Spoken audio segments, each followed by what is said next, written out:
Okay, on the gente, today we're going to talk about how to improve your listening skills in Spanish. So when you first start learning Spanish, Spanish is going to sound like a bunch of jumbled nonsense where one word runs into the next and you can't tell where one word stops and one word ends. At this stage, I think the best thing you could do is just have music on in the background, right? Step one is learning to differentiate words. Learn to adapt your ear to where you can pick out where one word ends and one word begins, right? You're probably not going to understand anything at this point. That's fine. That's not the point. The point is being able to tell, okay, there's a pause between that word.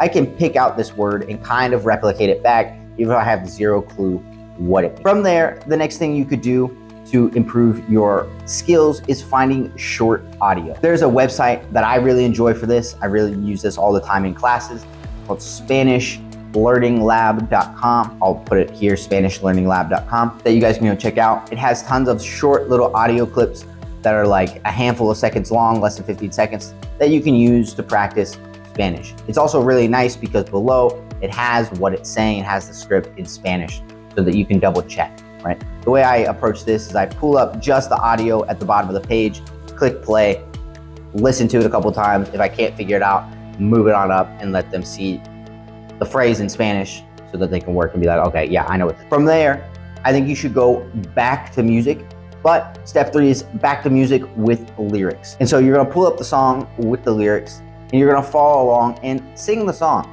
Sing the song because it's gonna, one, help you practice speaking, right? And help you practice your accent. And the reason I say with lyrics is because if you don't have lyrics, you're not really gonna pick out that many words, right? Maybe a handful that you know. But when you have the lyrics, you can read along and be like, okay, I can very clearly hear that sound. And again, at this point, we're not necessarily trying to pick up a bunch of words.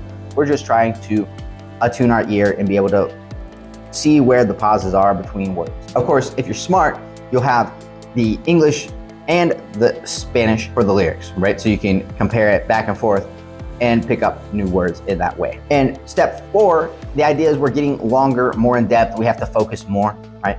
Is to pick a TV series, preferably a TV series that you've seen before.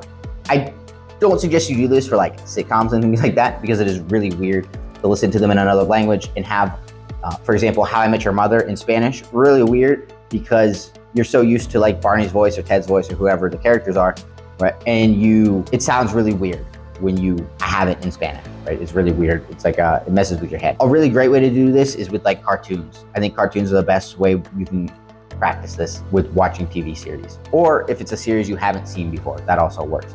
Although it's a little bit more problematic because then you're trying to follow along with the plot as well as words and as well as trying to learn the language. Step number four would definitely be looking up on YouTube a series called Easy Spanish. Specifically, try and pick the country you're gonna see most often. There's Mexico, there's Argentina, and there's Spain, I think are the three main options. Whenever I have class, I always show the Mexican variety because that's where most of my students are at, or they're in Costa Rica, which is closer to Mexico than it is to Argentina in terms of what the language sounds like, the words they use, and things like that. After that, step number five is gonna be watch series. I think that the best way we can do this is with series we've already seen, preferably cartoons. I think cartoons are better just because I get really annoyed by when the words don't line up with the way their mouths are moving. That bothers me. And so cartoons that you don't notice it as much. Also, because when you're watching series you've already seen before, like How I Met Your Mother or like The Office in Spanish, it's really weird listening to them speak in another language when you're so used to like Steve Carell's voice or Barney Simpson's voice, right?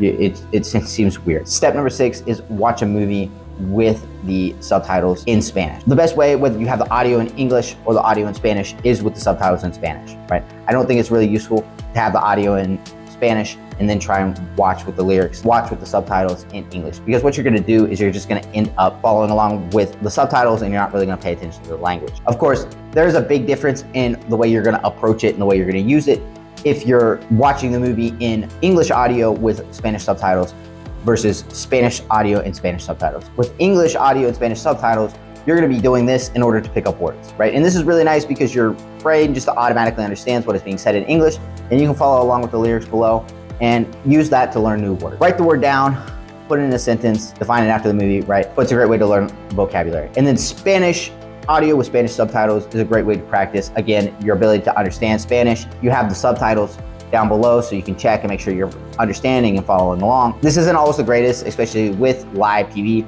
Oftentimes, especially on Netflix, they'll have like shortened the idea of what is being said in the subtitles, but it's close enough to be a really, really good practice. And then from there, the goal should be to try and get rid of the subtitles.